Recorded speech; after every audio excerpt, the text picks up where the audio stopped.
Hi hello வணக்கம். நான் உங்கள் லவ்லி ஆங்கர் அனு. ஸோ புது வருஷத்துக்கு எல்லாருக்கும் இனிய புத்தாண்டு திருநாள் நல்வாழ்த்துக்கள். எல்லாருக்குமே நல்லாவே தெரிஞ்ச நம்மளுடைய hero Arunachaleswara herbal care private லிமிடெடோட நிறுவனர் மருத்துவர் பழனியா. வணக்கம் சார். வணக்கம் வணக்கம் வணக்கம். Happy new year sir. Thank you, same to you. இன்னைக்கு என்னோட கொஸ்டின் என்னன்னா, என்னோட கொஸ்டின் கிடையாது.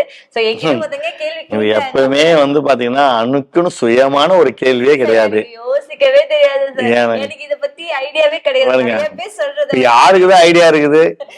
ஐடியா என்பது இயற்கையா எல்லாம் வர்றதான், சிந்தனைகள் இருந்து வெளியே வருவதுதான் ஐடியா. நிறைய பேர் கேள்வி கேட்டிருந்தாங்க. அது திருமணம் ஆனவங்களுக்கு நிறைய ஐடியா இருக்கும். இன்னும் எங்க அணுக்கு திருமணம் ஆகலன்றதால ஐடியா இல்ல. காரணம் திருமணமான எல்லா ஐடியா வந்துடும்.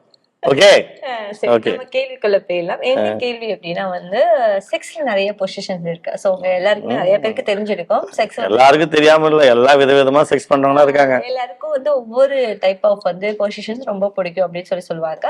சோ சில பேருக்கு பாத்தீங்க அப்படின்னா, எனக்கு பிளாட்டா இருக்கிற பொசிஷனை விட எனக்கு ஸ்டாண்டிங்ல நின்று செக்ஸ் பண்றதா ரொம்ப பிடிச்சிருக்கு. அதாவது நிக்க வச்சு பண்ணுவாங்க. அந்த மாதிரி பண்ணும்போதுதான் எனக்கு இன்ட்ரெஸ்ட் இருக்கு அப்படின்னு சொல்றாங்க. அந்த மாதிரி பண்றது சரியா? அதனால ஏதாவது பின்விளைவுகள் வருமா அப்படிங்கறதா இன்னைக்கு நம்மளோட கேள்வி.